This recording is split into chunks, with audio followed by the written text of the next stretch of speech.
रिव्यूस्तान is presenting line. इस कहानी की शुरुआत में एक बच्चे को दिखाया जाता है जिसका नाम सरू है। सरू अपने बड़े भाई गुड्डू के साथ ट्रेन में कोयला चोरी कर रहा था। दरअसल ये लोग बहुत गरीब हैं, इन्हें अपनी गुजर बसर करने के लिए चोरी करनी पड़ती है। ये दोनों ट्रेन से बहुत सारा कोयला चोरी करते हैं और उस कोयले को बेचने के लिए एक दुकान पे जाते हैं और उसी दुकान में जलेबियाँ भी बन रही होती हैं। सरू अपने बड़े भाई से कहता है कि मुझे जलेबी खानी है। उसे बड़ा भाई कहता है कि एक दिन मैं तुम्हें जलेबी ज़रूर खिलाऊंगा। उसके पास इतने पैसे नहीं होते कि वो अपने छोटे भाई को जलेबियाँ खिला सके। सरू कहता है कि एक दिन हम दुकान की सारी जलेबियाँ खरीद लेंगे। अब कोयले के बदले में थोड़ा सा दूध दिया जाता है और ये दोनों भाई खेलते हुए अपने घर वापस पहुंच जाते हैं, जहां पर गुड्डू और सरू की छोटी बहन भी है। ये तीनों अपनी माँ के साथ रहते हैं। एक दिन सरू की माँ अपने दोनों बच्चों से पूछती है कि दूध कहाँ से लेकर आए, लेकिन वो उस बात का कोई जवाब नहीं देते। उसी रात सरू का भाई गुड्डू काम पर जा रहा होता है। सरू कहता है कि मैं भी तुम्हारे साथ काम पर चलूँगा। सरू का भाई कहता है कि तुम मेरे साथ काम पर नहीं चल सकते क्योंकि काम पर बोरियां उठानी पड़ती हैं और इस काम के लिए तुम बहुत छोटे हो। सरू अपने सर के ऊपर चेयर उठा के दिखाता है, साथ ही साथ वो साइकिल उठाने की भी कोशिश करता है। सरू कहता है कि मैं कोई भी काम कर सकता हूँ। सरू की ज़िद करने पर उसके भाई को उसे अपने साथ लेकर जाना पड़ता है। ये दोनों एक ट्रेन स्टेशन पर पहुँचते हैं। सरू अपने भाई गुड्डू की गोद में ही सो जाता है। उसका भाई उसे उठाने की कोशिश भी करता है पर सरू बहुत छोटा है, उसे नींद आ रही होती है। वो कहता है मुझे सोने दो। सरू का भाई गुड्डू उसे एक बेंच पे लेटा देता है और कहता है कि मैं कल सुबह काम करके वापस लौट आऊँगा, तुम यहीं पर रहना। जाने से पहले सरू अपने भाई को कहता है कि जब तुम लौटोगे तो जलेबियाँ लेकर आना। वो कहता है कि ठीक है। सरू कहता है कि 2000 जलेबियाँ। उसके बाद उसका भाई गुड्डू काम पर चला जाता है। कुछ ही देर बाद जब रात और गहरी हो जाती है, स्टेशन पूरी तरह से खाली हो जाता है। इस पूरे स्टेशन पर सिर्फ एक ही बच्चा होता है और वो होता है सरू। सरू वहीं प्लेटफार्म पर खड़ी एक ट्रेन में जाकर बैठ जाता है। कुछ ही देर बाद उसे नींद आ जाती है। सुबह जब उसकी नींद खुलती है तो ट्रेन चल रही होती है। सरू ये देखकर घबरा जाता है और ट्रेन में चारों तरफ भागता है। वो अपने भाई को आवाज़ भी देता है, साथ ही साथ वो ट्रेन के दरवाज़ा खोलने की भी कोशिश करता है पर दरवाजे पूरी तरह से लॉक होते हैं। इसीलिए ट्रेन के कई बार रुकने के बाद भी वो ट्रेन से बाहर नहीं निकल पाता। ट्रेन की बोगी पूरी तरह से खाली होती है। सरू भूखा प्यासा इस ट्रेन में फंस चुका है। उस कुछ दिन का सफ़र तय करने के बाद ट्रेन कोलकाता वेस्ट बंगाल पहुंच जाती है, यानी सरू के घर से 1600 किलोमीटर दूर। सरू मध्य प्रदेश के सनोवा डिस्ट्रिक्ट से है। वो स्टेशन पे उतरता है जहां बहुत ज़्यादा भीड़ होती है।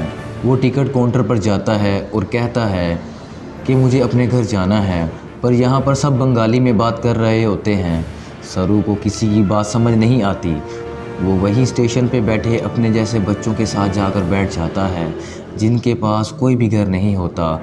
और कुछ ही देर बाद यहाँ पर कुछ लोग आते हैं जो उन बच्चों को उठाकर अपने साथ ले जा रहे होते हैं। सरू किसी तरह से वहाँ से भाग जाता है और वो एक बार फिर रात के अंधेरे में इस बड़े शहर में पूरी तरह से अकेला है। उसे बहुत भूख भी लगी होती है। तभी उसे देवी माता की एक मूर्ति दिखती है। वो देवी माँ को नमन करता है और देवी माँ के चरणों में जो प्रसाद होता है वो उस प्रसाद को खाता है। अगली सुबह सरू ट्रेन ट्रैक पर चल रहा होता है क्योंकि वो घर जाना चाहता है। तभी वहाँ एक औरत आती है जिसका नाम नूर होता है। वह सरू से पूछती है कि तुम्हारा घर कहाँ है। वो कहता है कि गणेश तले है। वो मध्य प्रदेश में इतना छोटा गांव होता है जिसके बारे में किसी को कुछ नहीं पता होता। नूर उसे अपने घर ले जाती है, उसे खाना खिलाती है, नहलाती है। वो कहती है कि कल सुबह एक आदमी आएगा जो तुम्हारी मदद करेगा, वो तुम्हें तुम्हारी मम्मी से मिलवा देगा। अगली सुबह यहाँ पर रामा नाम का एक आदमी आता है। वह सरू की पूरी बॉडी चेक करता है और नूर को धीरे से कहता है कि तुमने बहुत अच्छे से काम किया। उन्हें ऐसे ही लड़के की तलाश थी। सरू को इन दोनों पर शक हो जाता है, इसीलिए मौका देकर इस घर को छोड़कर भाग जाता है। सरू अपने कई दिन हवारा बीच के आसपास गुजारता है। उसे हमेशा अपनी मम्मी की याद आती है कि किस तरह उसकी मम्मी पत्थर तोड़ा करती थी और वो अपनी मम्मी की मदद किया करता था। सरू अपनी मम्मी से बहुत प्यार करता है पर वो अब यहाँ से 1600 किलोमीटर दूर है, जिसके बारे में अब सरू को कुछ भी नहीं पता। सरू को इसी तरह से यहाँ पर 2 महीने गुजर जाते हैं और एक सुबह बारिश हो रही होती है। तो वो एक कैफ़े के बाहर बैठा होता है। कैफ़े के अंदर एक लड़का कॉफ़ी पी रहा होता है और बाहर से सरू उसकी नकल उतार रहा होता है। वो लड़का बाहर आता है और सरू को कुछ खाने के लिए देता है। उसके बाद वो सरू को अपने साथ पुलिस स्टेशन ले आता है। वो बताता है कि इस लड़के को बंगाली नहीं आती, ये लड़का हिंदी में बात करता है। जब मैंने इसे पूछा कि ये कहाँ से है तो इसने बताया कि ये गणेश तले से है। इस जगह के बारे में ना लड़के को ना ही पुलिस वाले को कुछ पता होता है, क्योंकि ये मध्य प्रदेश में एक बहुत छोटा सा गांव है। लड़का सरू से उसकी मम्मी का नाम पूछता है। सरू कहता है मेरी मम्मी का नाम अम्मी है। दरअसल उसे अपनी मम्मी का नाम नहीं पता होता। पुलिस सरू के पेरेंट्स को ढूंढने की बड़ी कोशिश करती है, पर सरू के घर का, उसके परिवार का, उसके गांव का कुछ भी पता नहीं चलता। इसीलिए पुलिस उसे एक अनाथ आश्रम में भेज देती है। सरू 3 महीने वहां पर गुजारता है और 3 महीने के बाद सरू से एक लेडी मिलने आती है जिसका नाम मिसिस सूद होता है। वो सरू को बताती है कि वो पिछले 3 महीनों से हम तुम्हारी मम्मी, तुम्हारे परिवार, तुम्हारे गांव को ढूंढने की कोशिश कर रहे हैं, पर कुछ भी पता नहीं चला। हमने न्यूज़पेपर पर भी इश्तिहार दिया, जिस न्यूज़ को रोज़ाना 1.5 करोड़ लोग पढ़ते हैं, पर इसका भी कोई फ़ायदा नहीं हुआ। सरू कहता है कि मेरा घर यहाँ से बहुत दूर है, मैं अपनी मम्मी के पास, गुड्डू के पास जाना चाहता हूँ। मिसिस सूद कहती हैं कि हमने हर जगह तलाश करने की कोशिश की, अब इंतज़ार का कोई फ़ायदा नहीं है। एक ऑस्ट्रेलियन कपल है जो तुम्हें अडॉप्ट करना चाहता है, वो बहुत अच्छे लोग हैं, तुम उनके साथ बहुत खुश रहोगे, तुम्हें ऑस्ट्रेलिया जाना होगा। इसके बाद मिसिस सूद इसे अपने घर ले आती हैं, जहाँ पर और बच्चे भी होते हैं। मिसिस सूद सब बच्चों को इंग्लिश वर्ड, टेबल मैनर्स सिखाती हैं और अब सरू को ऑस्ट्रेलिया भेज दिया जाता है, जहाँ पर मिस्टर जॉन और उनकी वाइफ, जिन्होंने सरू को अडॉप्ट किया होता है, उसे देखकर वो बहुत खुश होते हैं। सरू को ये अपने घर ले आते हैं। छोटे से मिट्टी के घर पर रहने वाला सरू जब ये घर देखता है तो वो पूरी तरह से हैरान होता है, साथ ही साथ बहुत गुमसुम भी होता है, क्योंकि ये देश, यहाँ की हवा, मिट्टी सब सरू के लिए पूरी तरह से न्यू होता है। सरू की मोम, जिसका नाम सू है, जिसने सरू को अडॉप्ट किया है, वह सरू से इंग्लिश में कहती है कि मुझे पता है तुम्हारा सफ़र इतना आसान नहीं था, तुम मुझे इस वक्त कुछ नहीं बता सकते, पर एक दिन तुम मुझे सब कुछ बताओगे। सरू धीरे धीरे इनकी भाषा, इनका रहन सहन सीखना शुरू कर देता है। बहुत जल्द वो इन सब के साथ कंफर्टेबल हो जाता है। मिस्टर जॉन और उनकी वाइफ सरू से अपने बेटे की तरह प्यार करते हैं। वो इसकी ज़िंदगी में किसी तरह की कोई कमी नहीं रहने देते।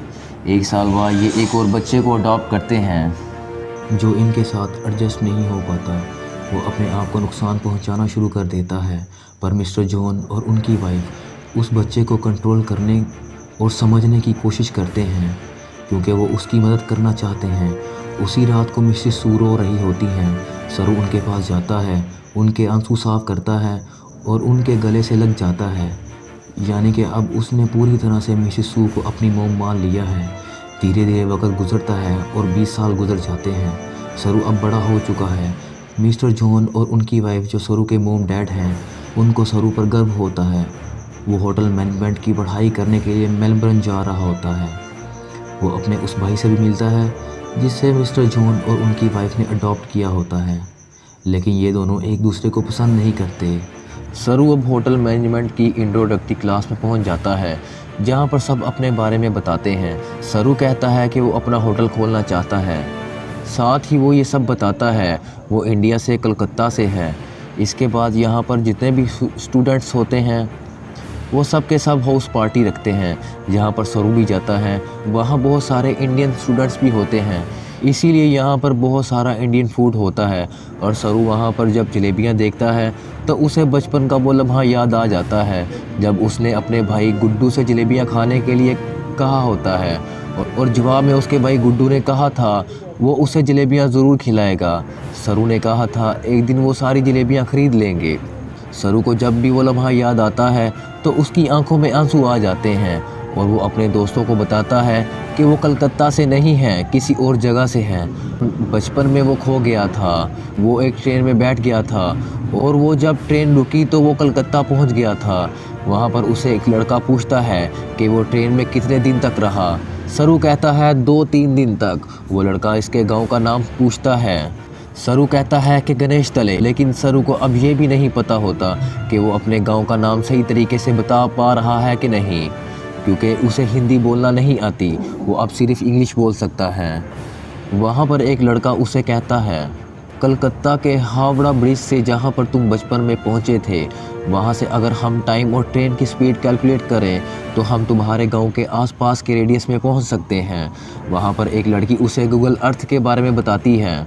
वो कहती है कि गूगल अर्थ के सहारे तुम दुनिया के किसी भी जगह को ढूंढ सकते हो, और सरू इस बारे में और ज़्यादा बात करने से मना कर देता है। उसके बाद ये पार्टी से निकल जाते हैं। सरू के साथ एक लड़की भी होती है जिसका नाम लूसी होता है। ये दोनों एक दूसरे की तरफ अट्रैक्ट होते हैं, इसीलिए रात को ये दोनों एक दूसरे के फिज़िकली बहुत क्लोज हो जाते हैं। तो उसे अपने पेरेंट्स की, अपने घर की, अपने गांव की याद आती है। उसे एहसास होता है कि उसके खो जाने के बाद उसकी मम्मी, भाई बहन उसके लिए कितना परेशान हुए होंगे। इसीलिए गूगल अर्थ एप्लीकेशन के ज़रिए साथ ही साथ स्टेशन से अपने घर की जो दूरी होती है उसकी कैलकुलेशन करता है। हर तरह से अपने गांव को ढूंढने की कोशिश करता है, पर उसकी सारी कोशिश पूरी तरह से बेकार जाती है। धीरे धीरे वक्त गुजरता है और 3 साल गुजर जाते हैं। लूसी का और सरू का रिश्ता और गहरा हो जाता है। ये दोनों एक दूसरे से बहुत प्यार करते हैं और सरू आज भी अपने परिवार के लिए परेशान है। उसे बड़ी दफ़ा अपने भाई के होने का एहसास होता है और उसका भाई उसे कह रहा है कि उसे घर चले जाना चाहिए। वो अपने परिवार की यादों में उन्हें ढूंढने में खोया होता है कि वो लूसी से दूर हो जाता है और लूसी से कहता है कि तुम मुझसे बेहतर इंसान डिज़र्व करती हो। लूसी और सरू अलग हो जाते हैं। कई महीनों के बाद लूसी को जब सरू मॉल में देखता है तो वो उससे बात करता है। वो लूसी से कहता है कि वो उसे बहुत मिस करता है, जिसके बाद वो दोनों एक दूसरे से बहुत करीब हो जाते हैं। लूसी सरू से कहती है कि तुम्हें अपनी मोम के पास जाना चाहिए, उन्हें तुम्हारी ज़रूरत है। सरू अपनी मोम के पास जाता है जिनकी तबीयत ख़राब होती है। सरू को आज तक ये लगता था मोम ने उसे इसलिए अडॉप्ट किया है क्योंकि वो कभी माँ नहीं बन सकती। सू सरू को बताती है कि मैं माँ बन सकती थी, पर मैंने और तुम्हारे डैड ने डिसाइड किया था कि हम 2 बच्चों को अडॉप्ट करेंगे, क्योंकि इस दुनिया में बहुत सारे ऐसे बच्चे हैं जिन्हें माँ बाप की, परिवार की ज़रूरत है। वह सरू को अपने बचपन का एक एक्सपीरियंस बताती है। वो कहती है कि मेरे डैड बहुत अल्कोहल पीते थे, वो एक अच्छे इंसान नहीं थे। मैं हमेशा डरी डरी रहती थी और एक दिन जब मैं अपने घर के पीछे गई तो मैं चाहती थी कि धरती मुझे निगल ले।